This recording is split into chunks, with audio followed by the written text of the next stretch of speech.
everyone! Magandang araw sa inyong lahat and welcome back dito sa ating channel. Thank you so much for always supporting our channel, lalong-lalo na doon sa mga hindi talaga nagsiskip ng ads. Maraming salamat po talaga. And syempre, para sa aking pagpapasalamat sa inyo, babasahin natin yung iilan sa inyong mga pa-shoutout. Hindi po lahat ha, dahil alam kong magagalit yung iba dyan. Syempre, 'di ba? Dapat konti lang ang ating or maikli lamang ang ating intro. Kaya naman, hi ako doon sa mga araw-araw na nakikinig sa atin. Idita sa Torno, maraming salamat sa pagkikinig. Rachel Villapane, maraming thank you. Hello, shoutout daw sa mga taga Saudi Arabia.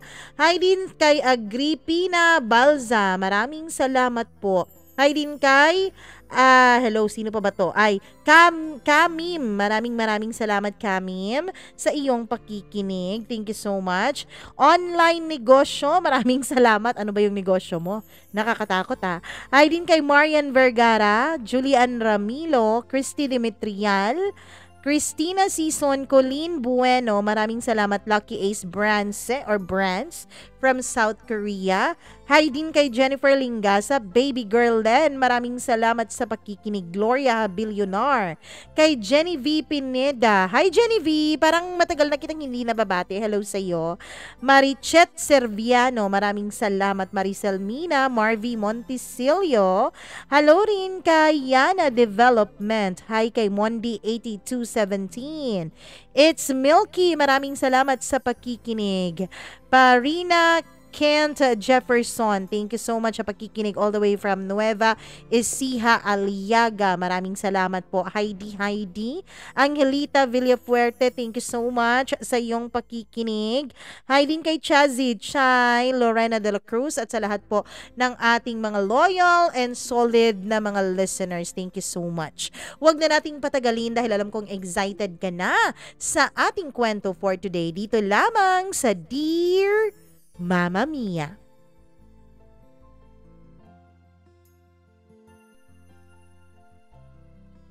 Ang buhay ay punong-puno ng mga pagpipilian.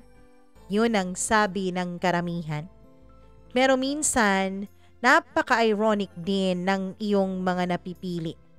Dahil kung sino pa ang sa tingin mong perpekto, yun pa pala ang pinaka-imperpektong taong iyong makakasalamuha.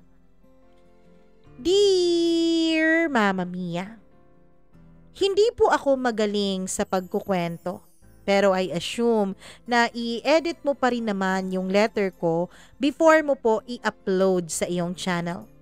And I want to say thank you so much in advance kung ang aking kwento ay mapipili niyo man pong basahin dito sa channel ninyo. I never imagined that I will be sharing my story or even have the courage to share my own story with this platform. It's a strange feeling, but I need someone to vent out to. Oo, Mama Mia. Gusto ko po ng mapaghihingan o mapaglalabasan ng sama ng loob na aking nararamdaman. My apologies kung meron man pong mga misspelled words ako o mga maling words na hindi masyadong naiintindihan ng karamihan. Hindi kasi Tagalog o Filipino ang primary language ko ever since bata ako, Mama Mia. Pero pipilitin ko pong itagalog ang most part ng story kong ito. Just call me Shinen. Masyado kasing mahaba ang real name ko and also to hide my identity dahil ayoko namang pagpiestahan ako ng mga taong nakakakilala sa akin. Kaya itatago ko pa rin ang tunay kong katauhan. I'm in my 30s na, Mama Mia. And yes, dito pa lang sasabihin ko na sa inyo, I'm stuck in an unhappy marriage. Hindi po ako masaya. At hindi masaya ang buhay may asawa ko. I know at the end of my story, baka sasabihin ng mga viewers o listeners mo na deserve ko ang maging hindi masaya sa buhay. Siguro ay malaking factor talaga ang childhood ko kung bakit ako umabot sa point na ginagawa ko ang lahat ng mga naging desisyon ko sa buhay. Kaya naman sobrang messed up ako ngayon, Mama Mia. I grew up in a family na nabibigay naman ng mga parents ko lahat ng needs and wants namin ng aking mga kapatid. Complete family din kami. Kaya kung tutuusin, yun na yata ang pangarap na pamilya ng halos lahat ng tao sa mundo. Gusto natin kompleto, gusto natin hindi mahirap ang buhay.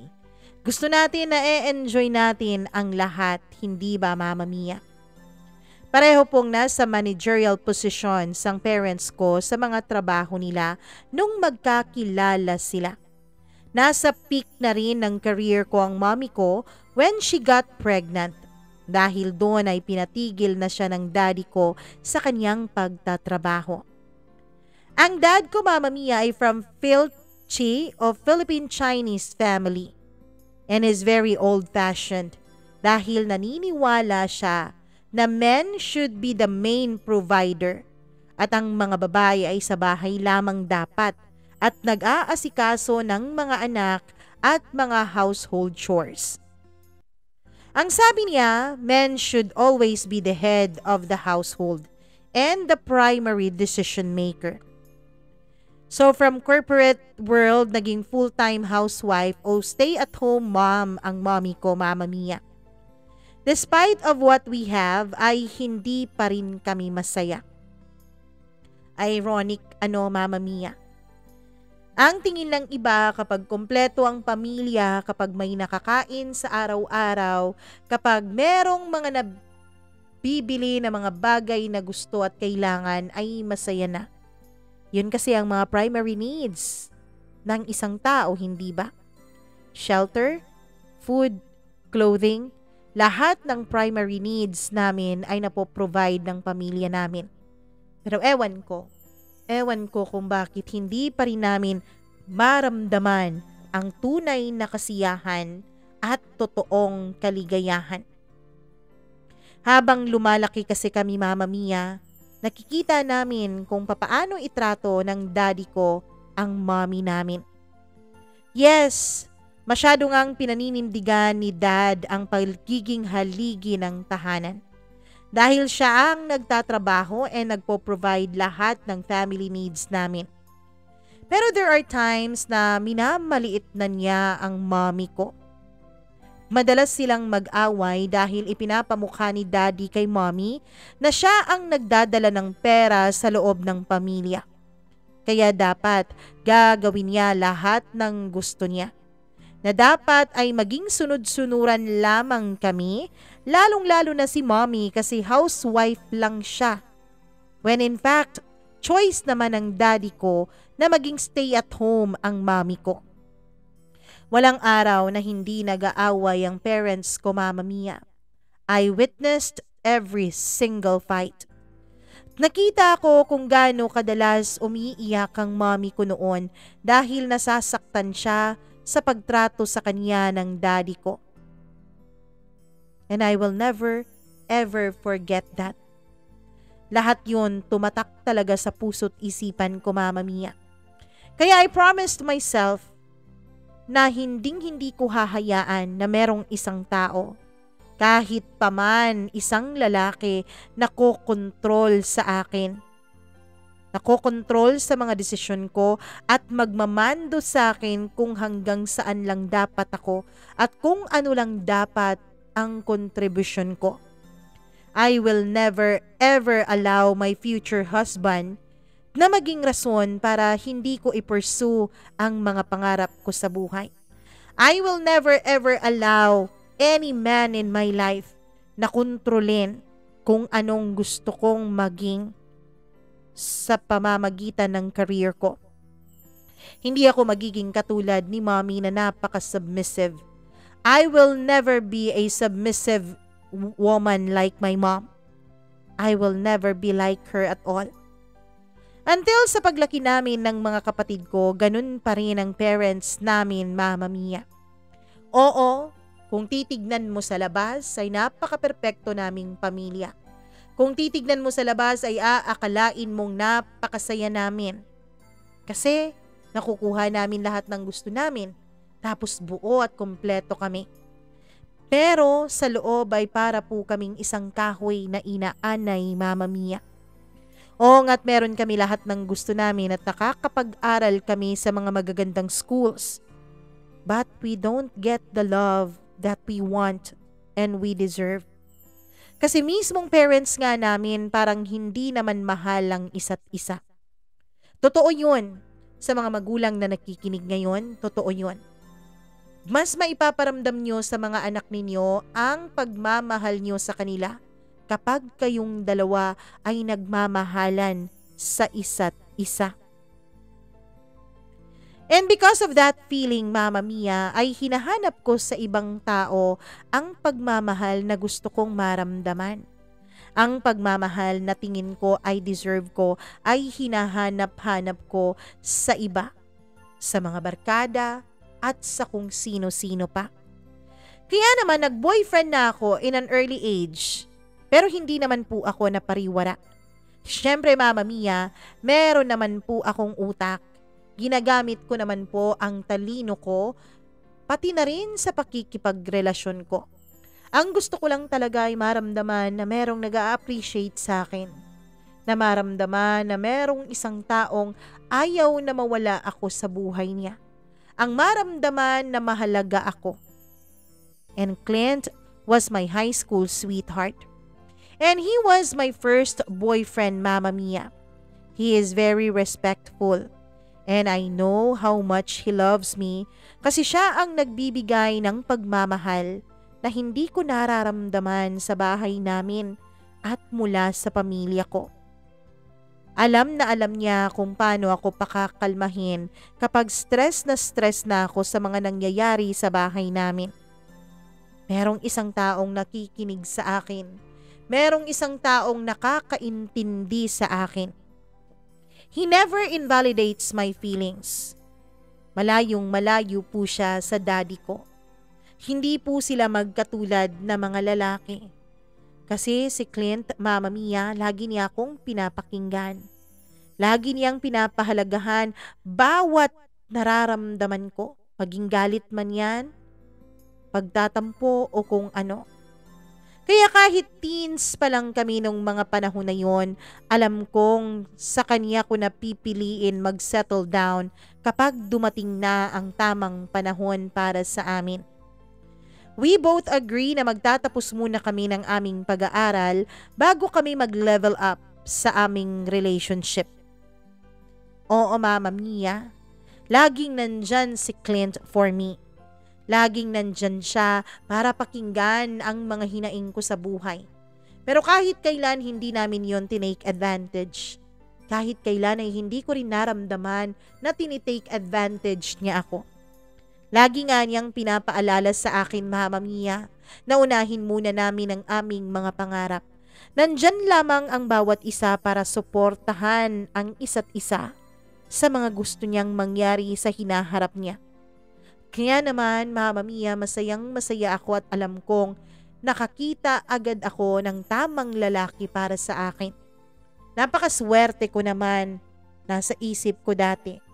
Kung yung iba ay dumadaan na sa iba't ibang lalaki bago nila makita ang kanilang ideal man, bago nila makita ang lalaking para sa kanila, ako naman ay unang boyfriend ko pa lang ay siguradong sigurado na ako.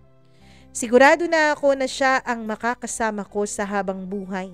Sigurado na ako na siya ang makakasama kong bumuo ng aming future na pamilya. Iniisip ko nga noon, Mama Mia, kapag nakabuo na kaming dalawa ni Clint ng sarili naming mga pamilya, ay hinding-hindi po namin itutulad sa pamilya ko. Ang gusto ko ay maging masaya ang mga anak ko, pati na rin ako sa pamilyang bubuuin ko. Fast forward tayo, Mama Mia, nung sa wakas ay graduate na nga kami ng college ni Clint. Wala akong sinayang na oras dahil agad akong nagtrabaho. Agad po akong naghanap ng katuparan ng aking mga pangarap. Clint and I also decided to live together. Oo, Mama Mia. Meron na talaga kaming mga plano eh. Meron na talaga kaming mga gustong mangyari kahit nung high school pa lamang. Kaya nag-move in na ako sa bahay na binigay sa kanya ng parents niya. Mama Mia, si Clint, kasi nga schoolmate at classmate ko siya nung high school, ay galing din po siya sa isang masasabi nating medyo marangyaring pamilya. May kaya rin. Kaya naman, hindi masyadong tutol ang mga magulang namin sa isa't isa. Wala naman kaming narinig na mga negative comments from our parents dahil we were at the right age naman na at that time. It's our mutual agreement na magsama na muna kami sa iisang bubong without marriage. Kasi nga, Mama Mia, we wanted to plan everything in order. Diba, Mama Mia, ganun kaming mga kabataan ni Clint. Talagang pinaplano namin ang lahat-lahat. Ayaw naming magpadalos-dalos sa aming mga desisyon. Gusto naming nakaplano ang lahat. Para bang hanggang sa aming kamatayan ay nakaplano na. Pareho din kaming galing sa malaking pamilya. Kaya naman alam namin that planning a wedding will never be easy for us. Kasi kapag galing ka sa malalaking pamilya, ay napakaraming mga opinyon at desisyon na kailangan yung isaalang-alang. Bagkus pa doon ay kailangan din ng malaking budget kapag nagpakasal kayo kasi nga parehong malaki ang pamilya nyo. Pero hindi rin naman po biro ang mga trabaho namin ni Clint. Clint is working as a software engineer. While ako naman, Mama Mia, ay nagtatrabaho sa isang retail company. In just a span of a year, I made it to a managerial position. Dahil na rin yon sa dedication ko sa trabaho. Dahil na rin yon sa pagpupursigi ko. Dahil na rin yon sa work ethics ko. Mama Mia, sinisigurado ko talaga na napaka-professional ko pagdating sa trabaho. Sinisigurado kong nagagawa ko ang higit pa sa hinihingi sa aking posisyon. Kaya siguro naging madali lang para sa akin ang umakyat sa managerial position. Kung sa iba, enough na siguro yon na narating mo na ang managerial position, sa akin naman ay hindi, Mama Mia. Yes, call me ambisyosa or whatever you want. Pero meron talaga akong malaking ambisyon para sa sarili ko at para sa career ko. Nangarap pa ako ng mas mataas. Nangarap pa ako ng mas matayog na pangarap. Dahil na rin sa naging environment ko sa bahay while growing up, nakikita ko po ang mga lalaki sa pamilya ko kung papaano nila maliliitin kaming mga babae. Yung mga tita ko, minamaliit ng mga tito ko. Yung mami ko, na minamaliit araw-araw ng daddy ko. Yun ang naging rason at yun ang naging motivation ko to dream higher, to dream big, at maging ambisyosa ako. Muntik ko na ngang makalimutan ang about sa pagpapakasal naming dalawa ni Clint. I almost forgot the wedding that we are planning. I actually tried, Mama Mia, na sabihin kay Clint na i-cancel na muna namin ang aming kasal. Sinubukan ko po. Of course, Clint will always respect my decision. Pero I realized naman, Mama Mia, na mahal naman namin ang isa't isa. I realized na mula pa nung high school ay talagang alam na naming itinadhana kami sa bawat isa.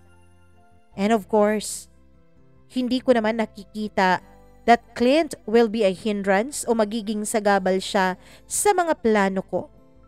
Kaya naisip ko, bakit hindi ko na lang ituloy yung kasal? Hindi naman magiging sagabal si Clint, bagkos ay magiging inspirasyon pa siya para sa akin. Yun kasi ang nakikita ko mula nung naging mag-boyfriend at girlfriend kaming dalawa. We were living in together for more than 2 years na rin naman, Mama Mia. At nakikita ko naman na ang worst of the worst na ugali ni Clint sa tingin ko. Enough naman na siguro ang 2 years na pagsasama namin sa iisang bubong para mas makilala pa namin ang bawat isa. Kaya wala nang valid reason para hindi pa namin ituloy ang binabalak naming pagpapakasal. Yes, Mama Mia, yun kasi talaga ang plano naming dalawa ni Clint. Na magli-live-in muna kami ng 2 years, kikilalanin ng isa't isa, at kapag walang magiging problema ay itutuloy namin ang pagpapakasal. And yes, Mama Mia, for 2 years na nagli-live-in kami, merong mga petty problems, hindi naman yun maiiwasan. May mga disagreements, nandun naman talaga yan sa bawat relasyon. Pero lahat naman yun ay napapatch up namin. Lahat yun ay nadadaan namin sa mabuting usapan at sa pag-iisip na mahal namin ang isa't isa. At dapat laging nangingibabaw yun kesa sa ano pa mang problema.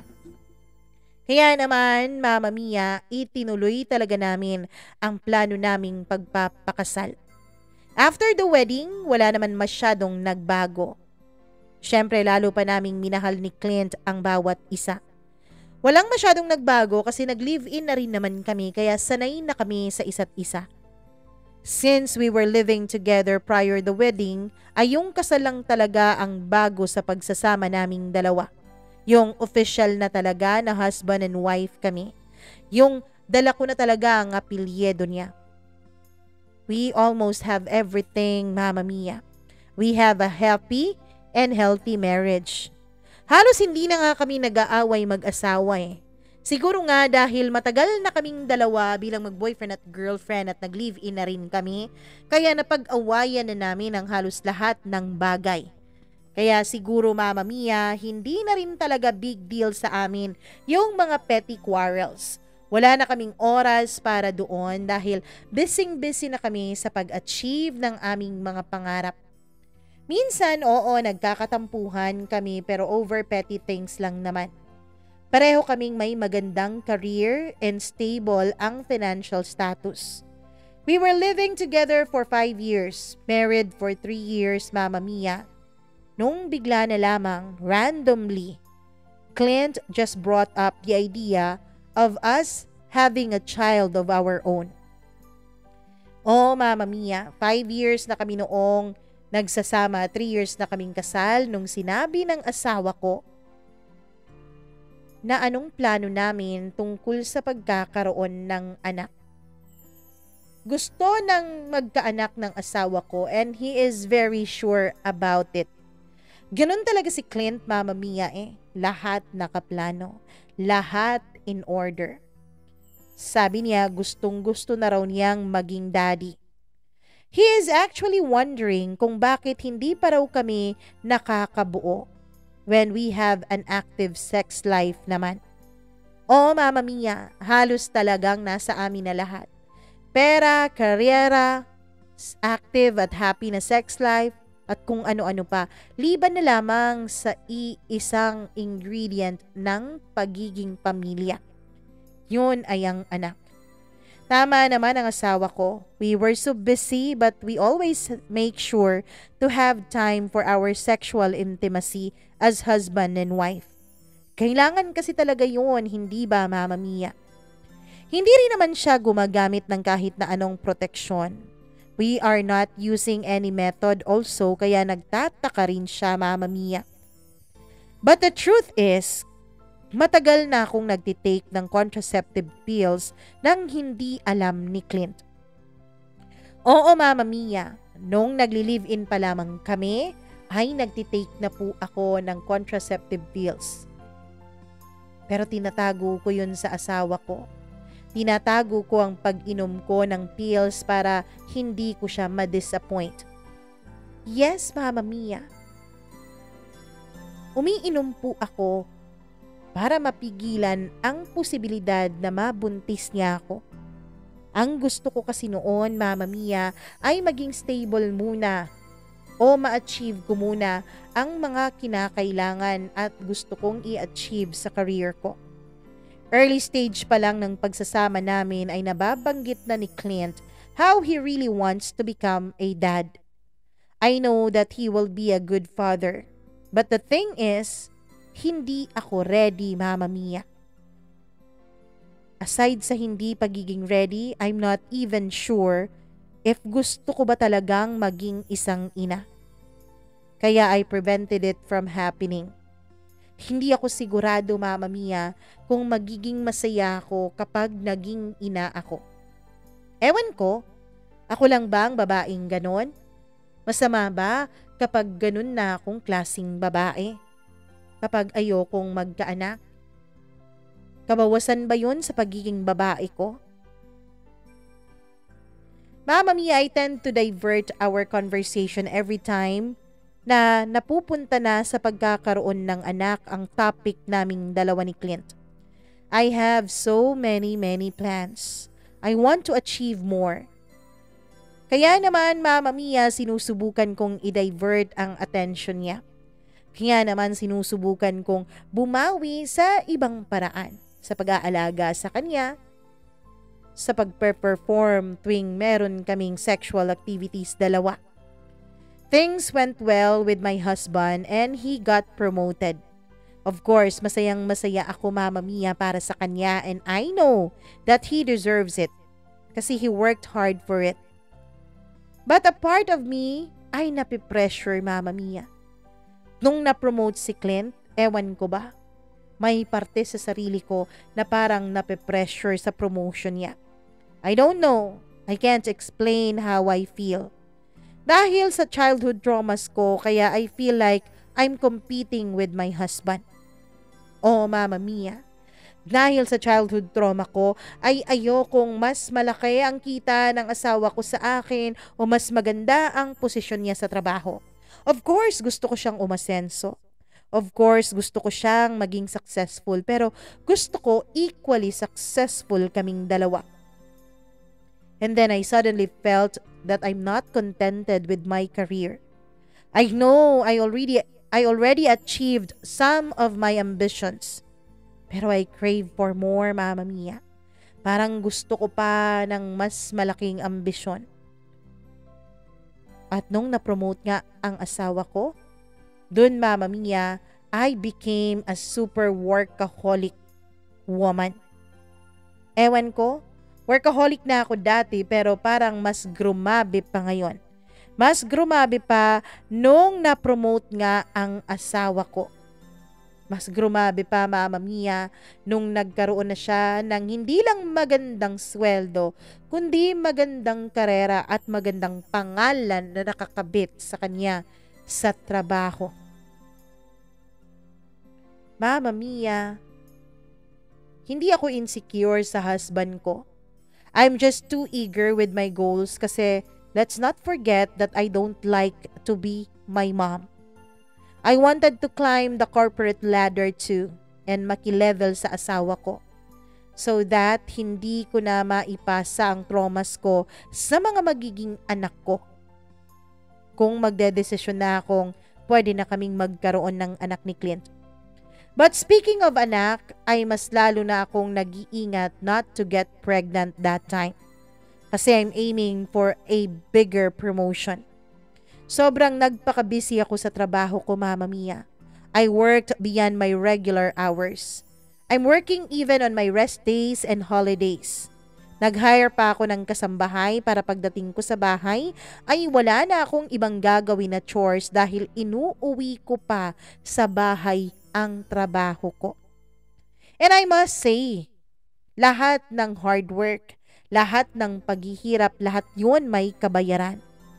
My hard work pays off dahil na-promote naman ako, Mama Mia. Pero hindi natatapos doon kasi I need to impress my higher-ups to prove that I'm deserving. Until one day, I suddenly felt that there's something wrong with me. Grabe ang mood swings ko, pati asawa ko ay napag-iinitan ko ng ulo for no valid reason. Madalas din akong mahilo noon, especially during mornings. And I don't like the smell of my husband's perfume, which is weird. Kasi mula noon ay paborito ko naman yun, yung perfume niya na yun. Nag-crave din ako for some foods na hindi ko naman kinakain o hindi ko gusto before. I ignored all the symptoms I thought na side effect lang yun sa pagpapalit ko ng brand ng contraceptive pills na iniinom ko. Then one day, Mama Mia, I had the worst morning sickness while nandun ako sa office. As in, grabe talaga ang pagkahilo at ang pagsusuka ko nung araw na yon. And that's the time na pumayag na ako na samahan ako ng kaibigan ko, nakatrabaho ko rin na magpa-check na sa doktor. And the doctor confirmed that I'm pregnant. I'm 6 weeks pregnant. At first, Mama Mia, ay ayokong maniwala sa narinig ko mula sa doktor. Kasi how could it happen?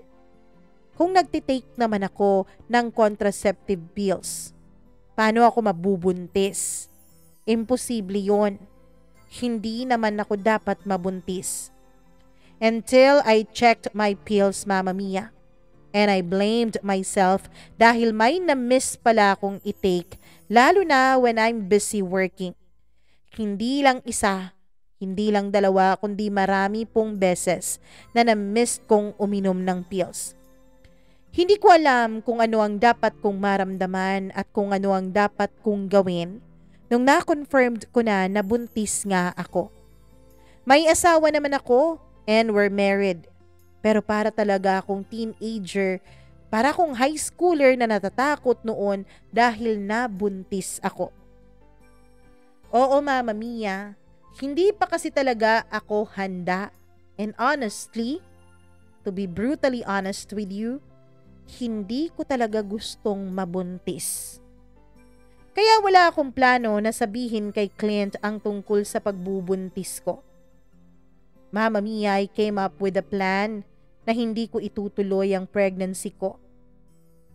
But abortion is illegal dito sa Pilipinas. Kaya I need to look for other ways. Nagtanong ako sa mga kaibigan ko if may alam ba silang paraan kung papaano tatanggalin yung bata sa aking sinapupunan. Pero syempre hindi ko sinabi na ako yung buntis. I even looked in the internet kung anong mga gamot ang pwede kong inumin. But that kind of pills are not common here in the Philippines.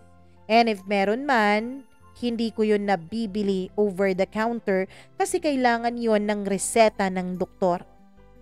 Mas nagpakabisi nilang ako sa trabaho. Pinagod ko ang sarili ko, Mama Mia. I intentionally starved myself. Oo. Minsan ay inuuna ko lagi ang trabaho ko at hindi na ako kumakain kahit gaano pa ako kagutom nung araw na yon. Nag-workout din ako, Mama Mia. As in yung workout talaga at nagbuhat ako ng mga mabibigat. Takbo ako ng takbo sa treadmill, Mama Mia. Kasi I'm hoping na baka sa ginagawa ko ay makunan ako dahil doon. Pero it didn't work. Hindi nangyari yon. Napansin lang ng husband ko that I look stressed and I lose a lot of weight. Siyempre, Mama Mia, nagsinungaling ako sa kanya.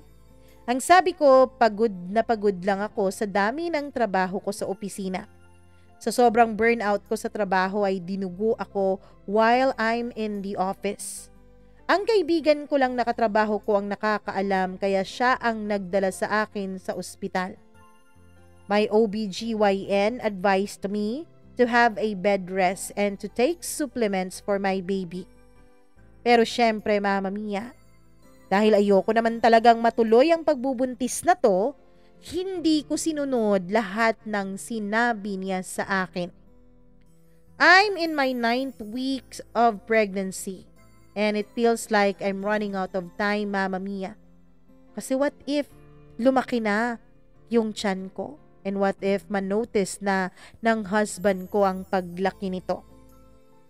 Sa sobrang desperada ko, Mama Mia, I talked to someone na online seller ng mga abortion pills. I know na i-judge nyo ako pagdating dito. I know na kung ano-ano ang sasabihin nyo sa akin. Go ahead, say what you want. I bought the pills. She even gave me instructions how to do it so I can have a natural miscarriage. Na para bang hindi sinadya. Na para bang nangyari lang talaga. It's a 4-dose pill. So I need to take one at a different times. I don't know how to feel, lalo na nung hawak-hawak ko na yung pills sa kamay ko. Akala ko talaga noon, Mama Mia, decided na ako sa gagawin ko. Akala ko ay wala nang pipigil sa akin.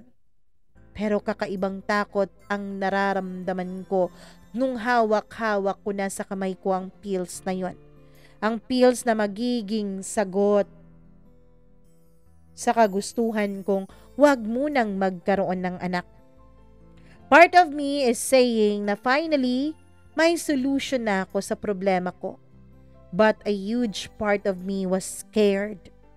Takot na takot, Mama Mia. But then, tinapangan ko ang loob ko. I took one pill. Uminom ako ng isa. Yes, I took it, Mama Mia.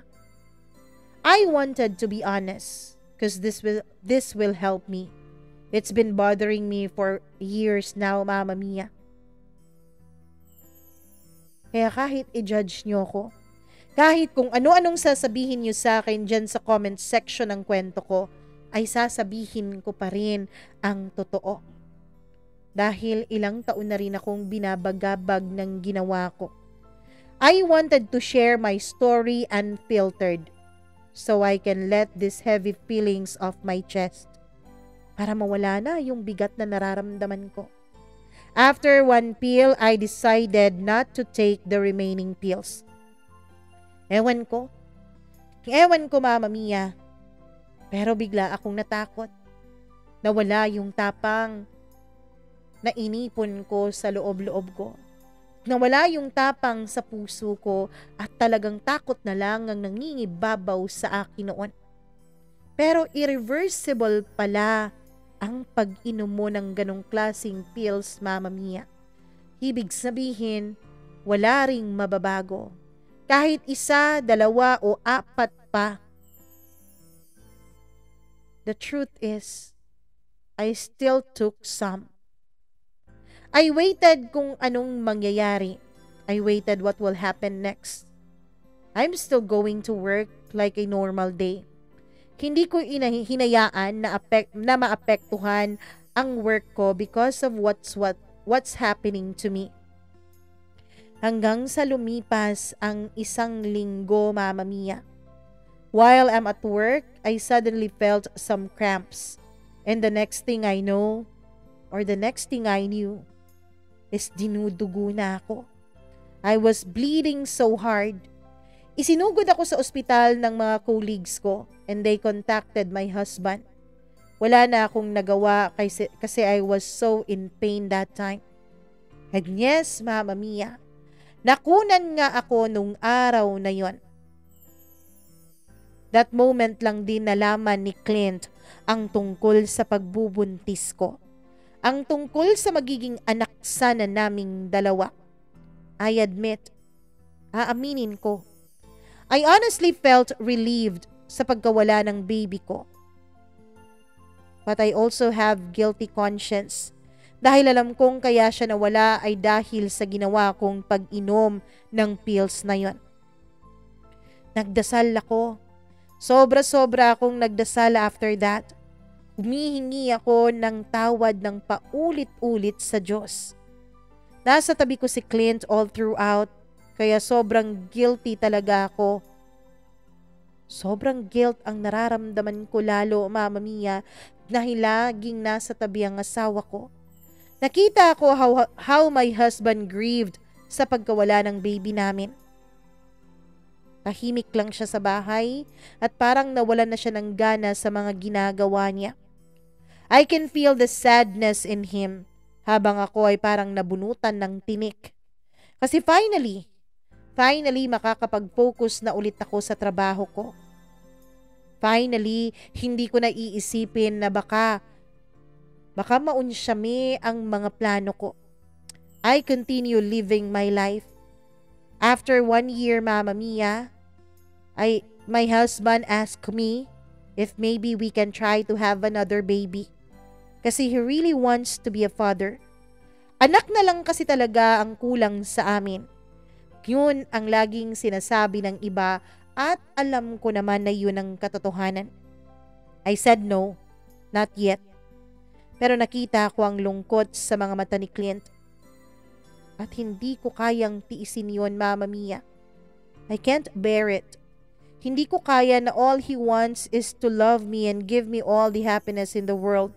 Tapos ako, hindi ko man lang maibigay sa kanya ang nag-iisang bagay na alam kong ikakasaya niya. Realizations hit me. I realized na hindi pwede na ako lang ang masaya sa aming dalawa. Dapat masaya din ang asawa ko para maging masaya ang aming pagsasama. Hindi pwede na lagi kong unahin ang trabaho ko habang ako ay palaging inuuna ng aking asawa. He always respects my feelings, pero ako, ini-invalidate ko ang feelings niya. I am so selfish. Just because I don't want to become a mom, I didn't notice na nagiging kagaya naman ako ng daddy ko. Oh, Mama Mia, lagi kong sinasabi sa sarili ko at itinatatak sa utak ko at sa kokote ko na hindi ako magiging kagaya ng mami ko. Pero nagiging kagaya na pala ako ng daddy ko. I questioned myself why I am afraid na matulad sa mom ko. Kung alam ko naman na hindi katulad ni Clint ang daddy ko. At hindi niya gagawin sa akin ang ginawa ni dad sa mommy ko. He supported me the way he can para ma-achieve ko yung mga goals ko sa buhay.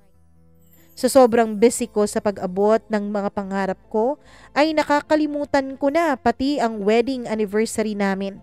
Pati nga rin birthday niya, ay nakakalimutan ko pero never akong nakarinig ng sumbat o reklamo from him. Why do I have to make a mistake para ma-realize ko lahat ng yon? Bakit ngayon ko lang naisip mag-compromise para sa asawa ko? So then we tried. Pumayag ako na subukan namin kasi alam ko na yun ang magpapasaya sa kanya. I have never seen him na ganun kasaya nung pinakita ko sa kanya ang positive na pregnancy test kit ko. After months of trying, I am pregnant again. Pero this time, Mama Mia, hindi na ako takot. This time, gusto ko na. I admit that I am not totally ready, but I'm happy kasi masaya si Clint. Alam ko namang hindi niya ako pababayaan eh.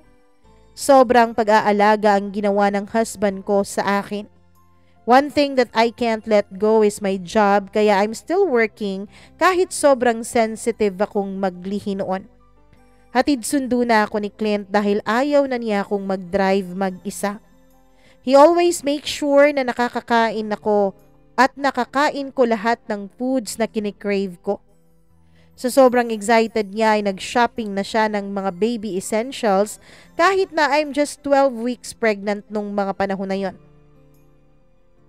But Mama Mia, kahit anong klaseng pag-iingat, we lost the baby during the second trimester of my pregnancy. Ganun kabilis ang pangyayari. Wala na agad ang baby namin. Nalungkot ako and I grieved this time. Kasi I'm invested with my pregnancy na. Hindi tulad nung nauna, Mama Mia, na hindi ko talaga siya ginusto. Itong pangalawa, kahit na may pag-aalinlangan ako, ay ginusto ko namang mabuo ito. I finally wanted to become a mom. I'm still processing what happened when my doctor tells us the reason why we lost the baby. It's because I have a condition na mahihirapan akong ma-reach ang full term of pregnancy every time I get pregnant.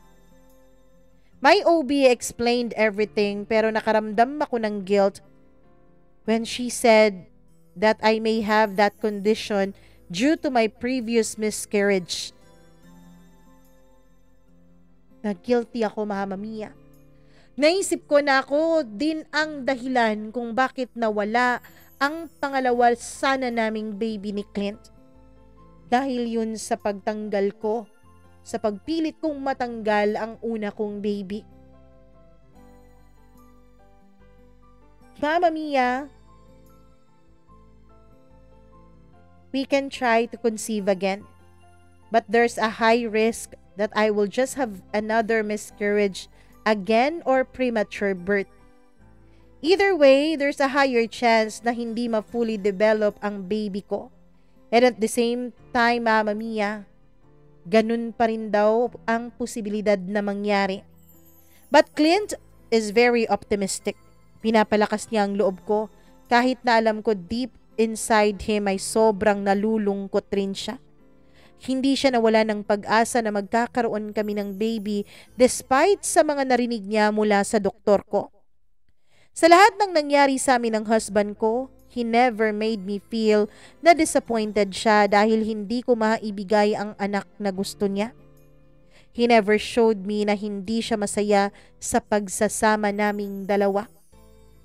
Siya pa rin ang Clint na in love sa akin since we were high school. I'm very lucky because God heard my prayers na wag niya akong bibigyan ng lalaki na kagaya ng daddy ko. After a few months, we decided to try it again, Mama Mia.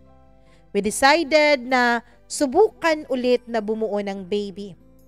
I promised Clint that I will take a break from my job if mabuntis man ako for the third time. Even if I'm scared na what if mawala ulit ang baby namin, ay sinubukan pa rin namin, Mama Mia. The good thing about us is madali lang naman kaming makabuo. Kaya we were so happy when we found out that I'm pregnant again. Pero naulit lang lahat ng nangyari before. Dahil after namin maging masaya, ay naging malungkot ulit kami. Nagluksa ulit kami, Mama Mia. This time, it's a different kind of pain because I'm losing my hope. Even my doctor can't give me a straight answer. When I ask her kung magkaka-baby pa ba ako. We even opted for an IVF kasi baka it can help us but no luck pa rin, Mama Mia. Oo, gumastos lang kami ng malaki doon sa IVF pero wala pa rin nangyari. We tried everything. I underwent treatment but nothing works. I just had multiple miscarriage instead. Ang dating very optimistic ko pong asawa, unti-unti, Mama Mia, he's losing his hope also. Dahil sa mga nangyari ay ayoko nang mag-try ulit. Natakot akong mag-expect na baka masaktan lang ulit ako, Mama Mia. Tatanggapin ko na lang ang katotohanan na hindi talaga para sa akin ang pagkakaroon ng anak. Na hindi ko mabibigyan ng anak ang asawa ko. How the tables have turned. From I'm not yet ready to be a mom or I don't want to be a mom to accepting the fact na hindi na ako magiging mommy pa. Alam ko na masakit sa asawa ko ang mga nangyari but doble ang sakit nun sa akin. Kasi hindi mawala sa isipan ko, Mama Mia, na ako rin naman talaga ang gumawa ng dahilan kung bakit hindi na kami magkakaroon ng anak ni Clint. Na yun, eto, Mama Mia, etong hindi namin pagkakaroon ng anak ay bunga to sa pag-inom ko ng abortion pills dati. I can't stop thinking na paano kapag nalaman ni Clint ang mga ginawa ko. Mamahalin pa rin kaya niya ako gaya ng pagmamahal na meron siya sa akin ngayon? Gusto pa rin sanang subukan ni Clint na magka-baby kami kasi sabi niya, what if this time ay ibibigay na talaga sa amin ng Diyos? Pero ako ayoko na. Dahil takot na akong masaktan pa kami ng paulit-ulit. Pinilit ko nang ibalik ang focus ko sa mga goals ko na gusto ko pang i-achieve. I've gone through so much pain that I almost lost myself. Hindi pwede na maging downfall ko ang mga nangyari sa akin. Kaya bumalik ako sa dating ako as a very workaholic and ambitious woman. Binuhos ko na naman lahat ng oras ko sa trabaho. I noticed na halos hindi na kami nag-uusap o nagkikita sa bahay ng asawa ko. Kaya I slowed down a bit. I made sure na binibigyan ko pa rin ng oras ang asawa ko kahit busy ako sa trabaho. But it's too late for me, Mama Mia. Naramdaman ko na may pagbabago na kay Clint nung ako na ang nanghihingi ng oras sa kanya. Kahit weekends ay wala siya sa bahay, which is very unusual. Every time na hindi siya umuwi ng weekends, I can't contact him. And ang reason niya ay busy siya or mahina ang signal kung saan man ang kinaroroonan niya. Mama Mia, nung una ay binabaliwala ko yon. Nung una ay hindi ko pinapansin at tinatanggap ko ang mga rason niya na baka busy nga siya o baka wala talagang signal dun sa kinaroroonan niya. Kasi Mama Mia, sa tinagal-tagal naming dalawa ni Clint, never pa naman siyang nagsinungaling sa akin. Never pa naman niya akong niloko. And ang reason niya ay busy siya or mahina ang signal, sige. Kaya I gave him the benefit of the doubt. Malambing pa rin naman siya sa akin. Yun ang naging assurance ko that he still loves me despite of what happens. In terms of intimacy, I can't say na may nagbago kasi we rarely make love naman na talaga.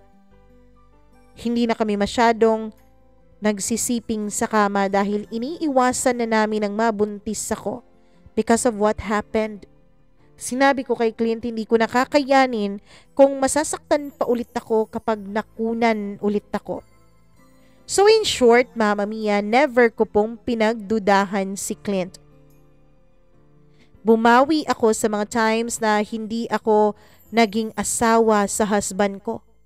Bumawi ako sa mga panahon na parang naging roommates na lang kaming dalawa.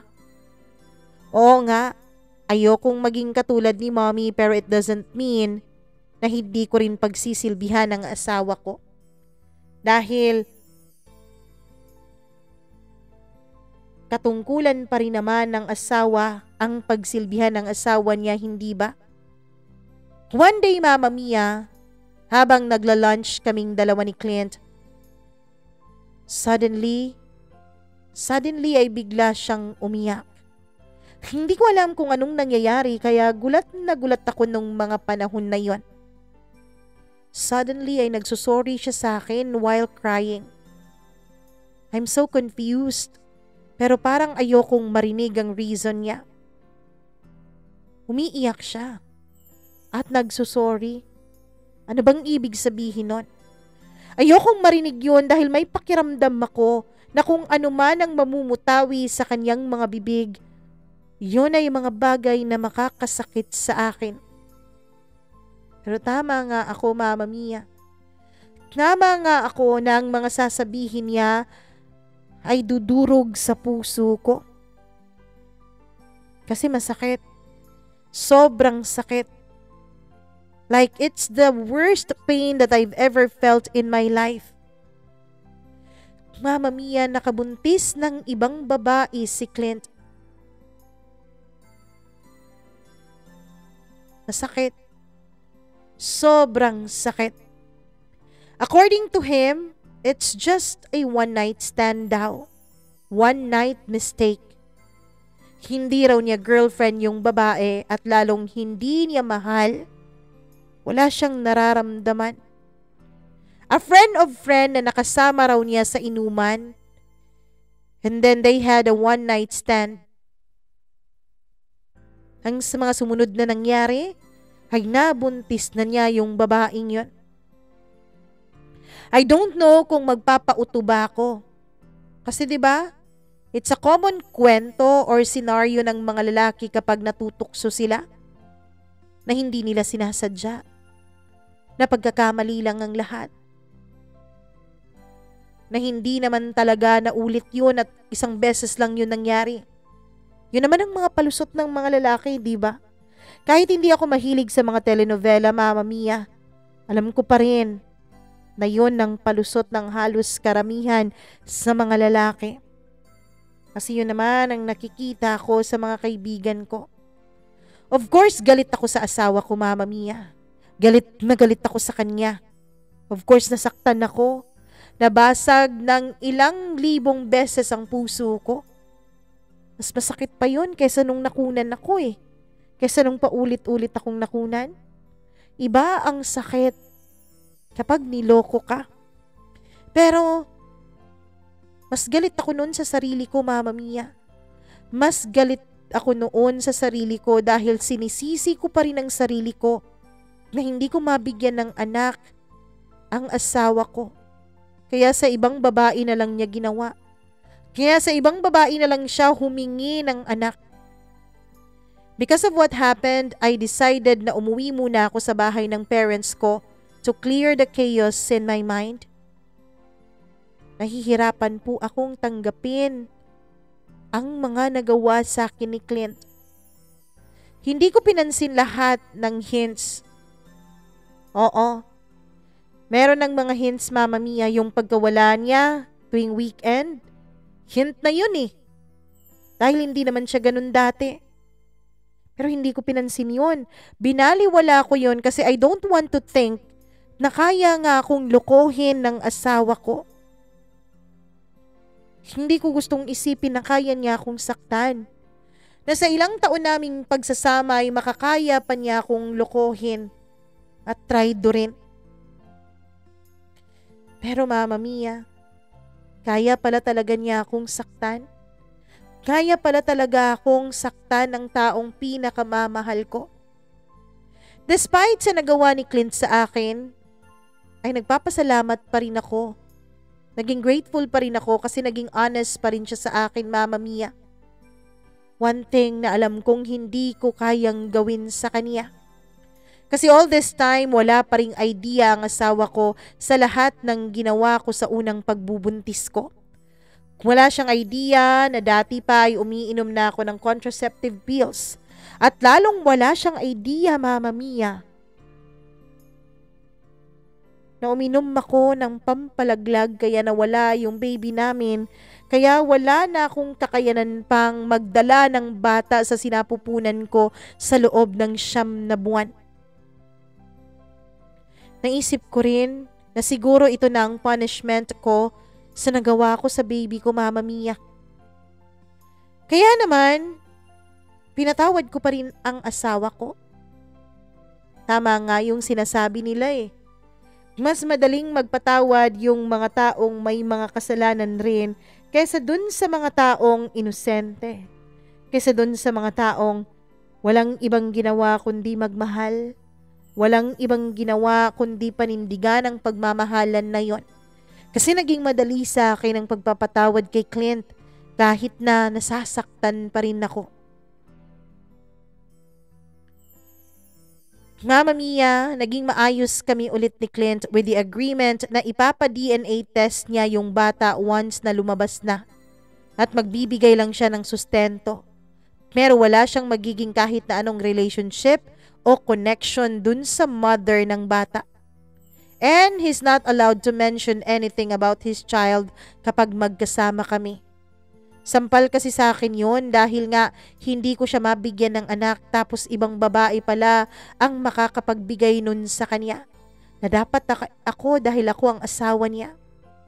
He agreed with all my conditions dahil he really wants to save our marriage. At dahil ako naman raw talaga ang mahal niya.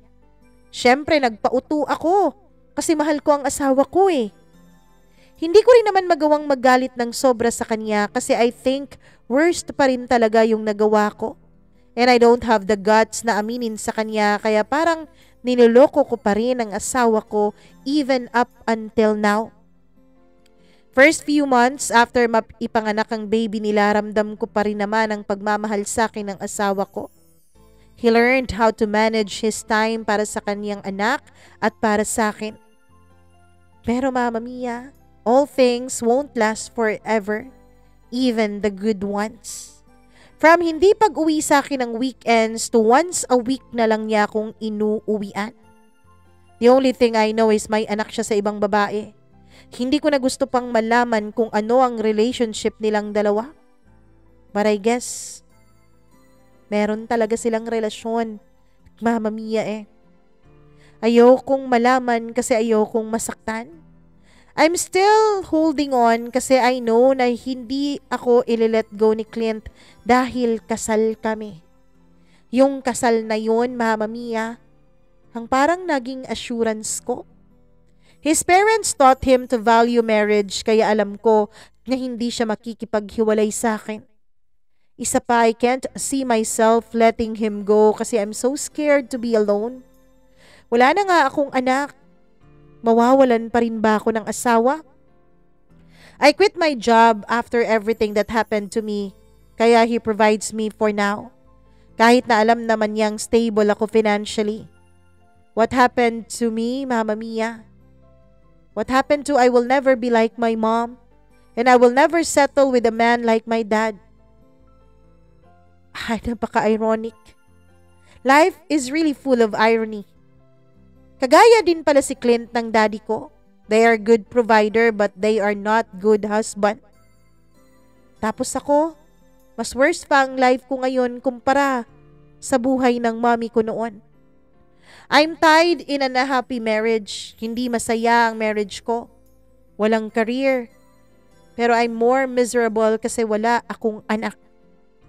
Sometimes I'm wondering how would things be different if I didn't do what I did. Oo, Mama Mia. Meron pa rin akong pagsisisi hanggang ngayon. Kung nabigyan ko lang sana ng anak si Clint, siguro I have a life that I planned now.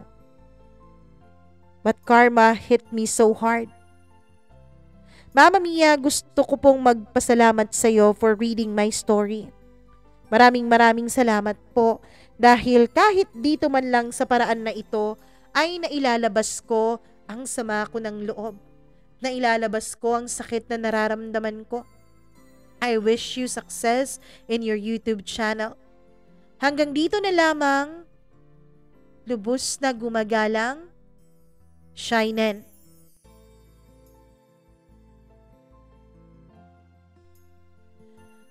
Ay, nako. Napakasakit naman ng kwento ng buhay mo, Shinen.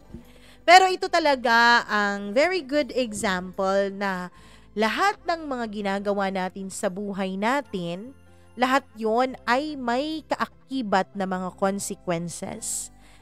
Lahat yon ay may mga kapalit. Lahat yon ay may mga pwedeng magandang dulot at pwede ring mga pangit na dulot.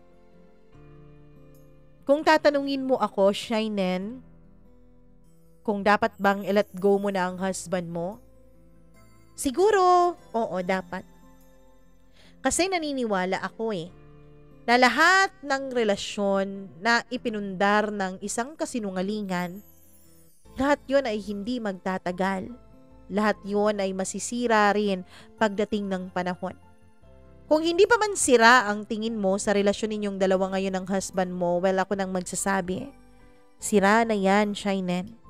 Wala na Lagi na siyang hindi umuuwi sa'yo, once a week na lang, parang ikaw yung naging kirida. Kasi dahil sa kagustuhan niyang magkaroon ng anak, ano pa rin parang mapapamahal din siya dun sa mommy ng bata. Sorry for telling this bluntly, pero yun talaga ang yun talaga ang katotohanan doon. Napapamahal siya doon sa nanay ng anak niya. And I assumed, 'di ba, na anak niya talaga yun, tapos na ang DNA at napatunayan na. Well, kung talagang wala na, sira na, umiwas ka na lang, lumayo ka na lang. Kasi habang pinapatagal mo, mas lalong lalalim yan Habang pinapatagal mo na nandyan ka sa sitwasyon na yan, mas marami ka pang mga tatanggapin na mga bagay na dapat ay hindi ka tanggap-tanggap. Wala naman talagang sapat na rason para lokohin ka. Walang sapat na rason para mag-cheat siya, pero mali pa rin yung ginawa mo. Alam mo sa sarili mo na may mali ka. Alam mo sa sarili mo na meron kang mga bagay na hindi naaamin sa asawa mo. At mali talaga yon. Mali rin naman na ipilit niya na magkaroon kayo ng anak. Kasi nga, katawan mo naman yan, body mo naman yan. Pero, kahit pa sabihin nating body mo, desisyon mo kung anong mangyari sa katawan mo, mag-asawa kayo nung mga panahon na nangyari yun Kaya may karapatan din sana siya na magdesisyon doon. Anyways, kung ako sa'yo, kung ako nasa katayuan mo, hindi ka naman humihingi ng payo, pero nagbibigay lang ako ng unsolicited advice. Kung ako kasi ang nasa katayuan mo, aalis na ako. Mag-focus na lang ako sa career ko kasi wala ka na ring magagawa. Oo nga't hindi ka niya iniiwan. Oo nga't kayo pa rin. Oo nga't mag-asawa pa rin kayo. Pero saan doon ng pagiging mag-asawa ninyo? Isang beses sa isang linggo ka na lang niya inuuwian. Doon na lang siya lagi doon sa babae niya. Mali yun eh. Mali yun. At kapag yun ang tinanggap mo ngayon, baka sa susunod, ang gawin niya, ititira na niya yung babae niya at yung anak niya dyan sa bahay ninyo. Baka lulunukin mo naman yun. Parang inuunti-unti ka kasi. Ngayon, once a week ako dun, o weekend lang ako dun sa babae ko at sa anak ko. 5 days a week dito ako sa asawa ko. Gawin kaya nating 3 days a week dun ako sa babae ko at sa anak ko. Tapos 4 days a week dito sa asawa ko. Hanggang sa naging 4 days dun sa kabila, 3 days na lang sa'yo. Hanggang sa naging 5 days dun sa kabila, 2 days na lang sa'yo. At ngayon nga, 1 day na lang sa'yo, 6 days dun sa kabila. So ano pa kaya ang mga worst na pwedeng mangyari? Meron at meron yan hanggat tinatanggap mo. Ganun naman talaga ang mga tao. Hindi lang mga lalaki ang ganun ha. Ganun talaga ang mga tao. Parang tinatansya yung tubig kung gaano kainit. Kung kaya na ba?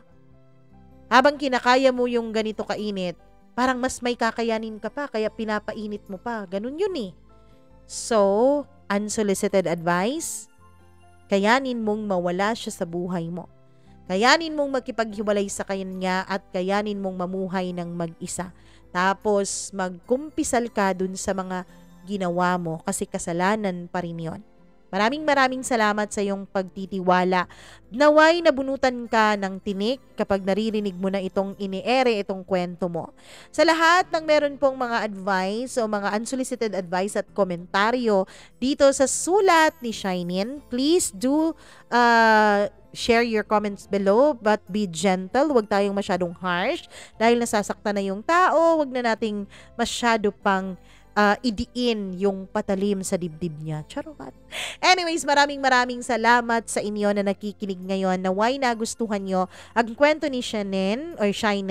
Please do like and share this video. And wag nyo pong kalimutan na please subscribe to our YouTube channel.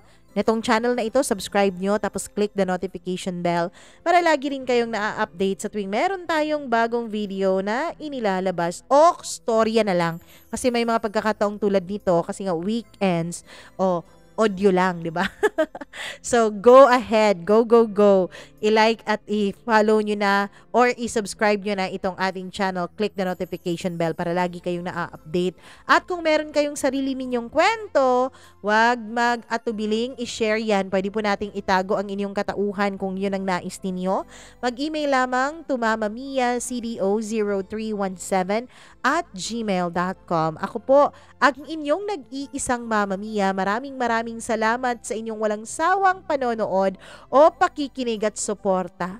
Hanggang sa susunod nating kwento. Maraming salamat at enjoy the rest of your day. Magandang araw po.